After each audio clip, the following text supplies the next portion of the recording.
Hello guys, स्वागत है आप सभी का आपके अपने YouTube channel GS from basics में। और आज हम लेके आए हैं डेली करंट अफेयर 13 मई 2022 के सभी इंपॉर्टेंट क्वेश्चन। तो चलिए शुरू करते हैं हमारी आज की वीडियो। तो आज का हमारा पहला क्वेश्चन है फर्स्ट क्वेश्चन। हाल ही में ऑपरेशन दूधी के जीवित सैनिकों को किसके द्वारा सम्मानित किया गया?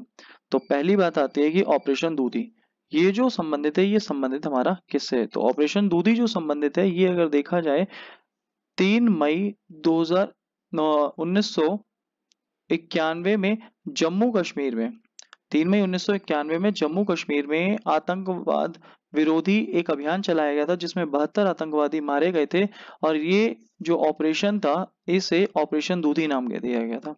और जो सैनिक आज भी जीवित हैं तो उन्हीं सबको सम्मानित किया गया। और ये जो ऑपरेशन चलाया गया था ये चलाया गया था आसाम राइफल्स द्वारा। तो आसाम राइफल्स ने दूधी ऑपरेशन के जितने जीवित सैनिक हैं उन सभी का क्या करा है, सम्मान किया है। इसके अलावा अगर हम बात करें प्रमुख जो इंपॉर्टेंट ऑपरेशन है, जैसे अगर बात आती है तो ऑपरेशन ऑल आउट, ये भी जम्मू कश्मीर में आतंकवाद से संबंधित है।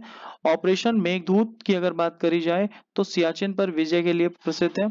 ऑपरेशन देवी शक्ति अफगानिस्तान में फंसे भारतीयों को निकालने के लिए। ऑपरेशन पोलो हैदराबाद का जो विलय किया गया था, जो हैदराबाद रियासत थी उसका भारत में विलय किया गया था ऑपरेशन पोलो द्वारा। ऑपरेशन गंगा, जो यूक्रेन में भारतीय फंसे हुए थे उन्हें निकालने के लिए ऑपरेशन गंगा। अगर बात आती है ऑपरेशन त्रिशूल, तो कराची पोर्ट को नष्ट करने हेतु भारतीय सेना ने चलाया था ऑपरेशन त्रिशूल। तो यहाँ हमें इतनी बातें याद रखनी है। और अगर देखा जाए असम राइफल्स का जो पूर्व नाम इसका है, ये भी आपको ध्यान रखना है, कच्छार लेवी। कच्छार लेवी इसका पूर्व नाम है, ये आपको ध्यान रखना है। और वर्तमान में इसके महानिदेशक है प्रदीप चंद्रन अय्यर। नेक्स्ट है हमारा अगला क्वेश्चन। प्रत्येक वर्ष विश्व लूपस दिवस मनाया जाता है। तो लूपस अगर देखा जाए, लूपस क्या है? तो लूपस एक प्रकार की बीमारी है। और हमारा शरीर जब भी किसी बीमारी से लड़ता है तो हमारा इम्यून सिस्टम उसमें काफी ज्यादा अहम रोल निभाता है। अब इस बीमारी के अंतर्गत होता यह है कि जो हमारे शरीर को बीमारी हो जाती है तो हमारा इम्यून सिस्टम समझ ही नहीं पाता है कि हमें किस तरह से उसे सेफ रखना है। तो इसी वजह से यहाँ पर जो दिक्कत आती है इसे कहा भी जाता है स्व प्रतिरोध बीमारी। तो मतलब हमारी जो प्रतिरोधक क्षमता है उसे पता ही नहीं होता है कि हम उसे काम करना कैसे है। तो उसी के लिए विश्व लूपस दिवस मनाया जाता है। तो विश्व लूपस दिवस मनाया जाता है 11 मई को। तो ये एक इम्पोर्टेंट डे वाला दिन है।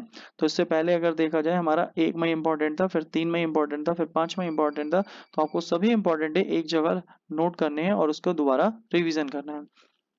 और अगर हम बात करें बीमारियों से, ये तो बात आती है लूपस दिवस की। अगर हम देखें कि टीबी दिवस कब मनाया जाता है तो 24 मार्च को, मलेरिया दिवस 25 अप्रैल को, कैंसर 4 फरवरी को, लीवर डे 19 अप्रैल को, एड्स दिवस 1 दिसंबर को, जैव विविधता दिवस 22 मई को, तंबाकू निषेध दिवस 31 मई को। तो ये भी इसके अलावा आपको याद रखने हैं।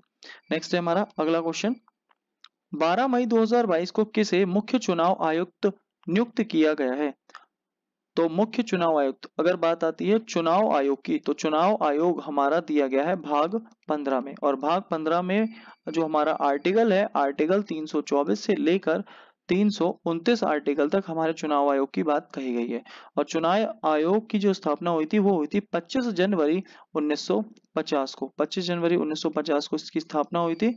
और अब तक जो इसके हमारे अध्यक्ष थे, तो इसके जो अध्यक्ष थे वो थे सुशील चंद्रा। लेकिन अब सुशील चंद्रा जो है 15 तारीख को ये चेंज हो जाएंगे और 15 तारीख को हमारे नए मुख्य चुनाव आयुक्त बनेंगे राजीव कुमार। तो इसका सही आंसर हो जाएगा राजीव कुमार। जो सुशील चंद्रा थे ये वर्तमान है और जो अब बनेंगे वो हमारे बनेंगे राजीव कुमार। और अगर बात आती है कि भारत के जो पहले मुख्य चुनाव आयुक्त थे वो कौन थे? सुकुमार सेन, इनका नाम भी आपको याद रखना है। और अगर बात आती है भारत की पहली महिला चुनाव आयुक्त, जो कि एकमात्र महिला चुनाव आयुक्त हैं, वो कौन सी हैं? रमा देवी। तो ये दोनों नाम याद रखने हैं आपको, सुकुमार सेन और रमा देवी का नाम। आगे है हमारा नेक्स्ट क्वेश्चन, अगला क्वेश्चन। 12 मई 2022 को किस राज्य में उत्कर्ष समारोह आयोजित किया गया? तो उत्कर्ष समारोह की अगर बात आती है तो उत्कर्ष समारोह जो हमारा शुरू किया गया है ये हमारा शुरू किया गया है गुजरात में। और गुजरात में क्यों शुरू किया गया? क्योंकि अभी हाल ही में गुजरात राज्य में जो वहां कर जो हमारे गुजरात में जो उसके मुख्यमंत्री हैं, तो वहां पर उन्होंने सरकार की 4 योजनाओं के बारे में बताया है और 4 योजनाओं को शुरू करे हैं, जिसके दौरान भारत के प्रधानमंत्री नरेंद्र मोदी जी ने अपना संबोधन दिया है। तो राज्य सरकार की 4 योजनाएं हैं, तो उन चारों को हमारा गुजरात में शुरू किया गया है और गुजरात के भरूच जिले में शुरू किया गया है और इसी वजह से वहां पर मनाया गया है उत्कर्ष समारोह। तो ये मनाया गया है 12 मई को। कहां पर मनाया गया है? गुजरात के भरूच जिले में। नेक्स्ट है हमारा अगला क्वेश्चन, 12 मई 2022 को किसने श्रीलंका के प्रधानमंत्री पद की शपथ ली है? तो श्रीलंका में अगर देखा जाए इस समय दिक्कत चल रही है फूड इमरजेंसी की, और वित्तीय आपातकाल अभी अगर देखा जाए तो सबसे ज्यादा हमें वहां पर वित्तीय आपातकाल भी देखने को मिलता है, जिसके चलते यहाँ पर प्रधानमंत्री बदल गए हैं और प्रधानमंत्री नए बने रनिल विक्रमसिंघे। तो रनिल विक्रमसिंघे बने हैं और ये श्रीलंका के नए प्रधानमंत्री बने हैं और इन्होंने ही शपथ ली है। और जो गोटाबाया राजपक्षे हैं, इनके खिलाफ, ये श्रीलंका के राष्ट्रपति हैं और इनके खिलाफ अभी अविश्वास प्रस्ताव भी लाया गया है, जिस पे 17 तारीख को फैसला होगा। अगर हम बात करें श्रीलंका के साथ में भारत का एक मिशन होता है युद्ध अभ्यास, जिसे कहा जाता है मित्र शक्ति और स्लीनेक्स। तो मित्र शक्ति और स्लीनेक्स जो है वो भारत और श्रीलंका के मध्य होते हैं और भारत और श्रीलंका के मध्य एक जल संधि है, पाक स्ट्रेट या पाक जल संधि, ये भी आपको ध्यान रखना है। नेक्स्ट अगला क्वेश्चन, हाल ही में भारतीय पुरातत्व सर्वेक्षण ने किस राज्य में स्थित राखीगढ़ी में 5000 साल पुरानी आभूषण बनाने की फैक्ट्री की खोज की है? तो राखीगढ़ी अगर देखा जाए ये कहाँ पर है? ये है हमारा हरियाणा के हिसार में। तो हरियाणा के हिसार में हमारा राखीगढ़ी है और राखीगढ़ी जो संबंधित है वो सिंधु घाटी सभ्यता से संबंधित है और ये घग्गर नदी के किनारे है। यहाँ पर ही तांबे और सोने के आभूषण अभी हाल ही में खुदाई में मिले हैं। और अगर बात आती है तो ये कहाँ पर है? हरियाणा के हिसार में, और हिसार में राखीगढ़ी, और यहीं पर 5000 साल पुरानी आभूषण बनाने की फैक्ट्री मिली है जहां पर तांबे और सोने के आभूषण प्राप्त हुए। नेक्स्ट है अगला क्वेश्चन हमारा, चर्चा में रहे पीएम वाणी योजना का संबंध किससे है? तो पीएम वाणी की अगर बात करी जाए तो यहाँ पर हमारी योजना अभी चलाई गई है पीएम वाणी। तो पीएम वाणी की अगर बात करी जाती है तो प्रधानमंत्री ने योजना चलाई है वाईफाई एसएस नेटवर्क इंटरफेस।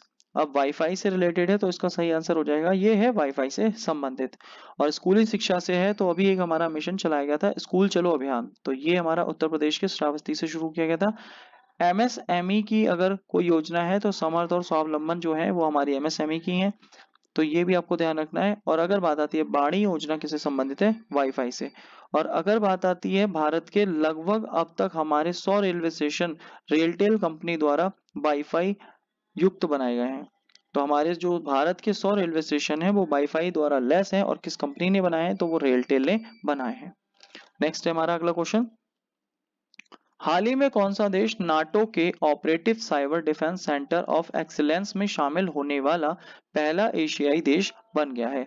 तो नाटो में अगर देखा जाए, नाटो का एक है हमारा operative cyber defence centre of excellence, तो साइबर सिक्योरिटी से ये रिलेटेड है और इसमें पहला जो एशियाई देश मिला है वो मिला है हमारा दक्षिण कोरिया। तो दक्षिण कोरिया की राजधानी है सियोल, और यही अगर देखा जाए तो पहला एशियाई देश बना है जो नाटो के operative cyber defence centre of excellence में शामिल हुआ है। तो ये बात आपको ध्यान रखनी है। नेक्स्ट अगला क्वेश्चन, 9 मई 2022 को बायोगैस से चलने वाला भारत के पहले इलेक्ट्रॉनिक व्हीकल चार्जिंग स्टेशन का उद्घाटन कहाँ किया गया है?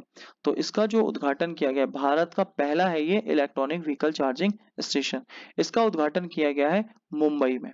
और इलेक्ट्रिक व्हीकल के लिए अभी भारत सरकार ने एक योजना भी चलाई है, उस योजना का नाम है फेम योजना। तो फेम योजना अगर आपसे पूछा जाए किससे संबंधित है तो इलेक्ट्रॉनिक व्हीकल को बढ़ावा देने के लिए योजना चलाई गई है फेम योजना। और अभी हाल ही में पहला इलेक्ट्रॉनिक व्हीकल चार्जिंग स्टेशन कहाँ बनाया गया है? मुंबई में। नेक्स्ट हमारा अगला क्वेश्चन, हाल ही में किसे पहले बांग्ला अकेडमी पुरस्कार से सम्मानित किया गया है? तो ये जो सम्मानित किया गया है ये हमारे ममता बनर्जी, ये पश्चिम बंगाल की हमारी मुख्यमंत्री हैं और इन्हें ही सम्मानित किया गया है पहले बांग्ला अकेडमी से। इनकी एक पुस्तक है कविता बयान, तो उसके लिए इन्हें ये पुरस्कार दिया गया है बांग्ला अकेडमी पुरस्कार, और ये मिला है हमारे ममता बनर्जी को। और हमारी लास्ट वीडियो का सवाल है 8 मई 2022 को किसने मैड्रिड ओपन टेनिस टूर्नामेंट 2022 के पुरुष सिंगल्स का खिताब जीता है? तो ये है कार्लोस अल्काराज ने। और अगर बात करें हम हमारे आज के सवाल की, तो आज का सवाल है हाल ही में किस राज्य में 80 से ज्यादा बच्चे टमाटर फ्लू से संक्रमित हुए हैं? तो इसका आपको आंसर देना है कमेंट बॉक्स में। और यहाँ से आप हमारे टेलीग्राम, फेसबुक, इंस्टाग्राम और व्हाट्सएप ग्रुप को भी ज्वाइन कर सकते हैं और इनसे भी आप हमारी पीडीएफ प्राप्त कर सकते हैं। और अगर आज की आपको पीडीएफ चाहिए तो इसका जो लिंक है वो हमारे डिस्क्रिप्शन बॉक्स में भी दिया गया है, तो आप वहां से भी डाउनलोड कर सकते हैं। और अगर आज की वीडियो अच्छी लगी हो तो प्लीज वीडियो को लाइक करें, शेयर करें, कमेंट करें और चैनल को सब्सक्राइब करें। Thank you guys.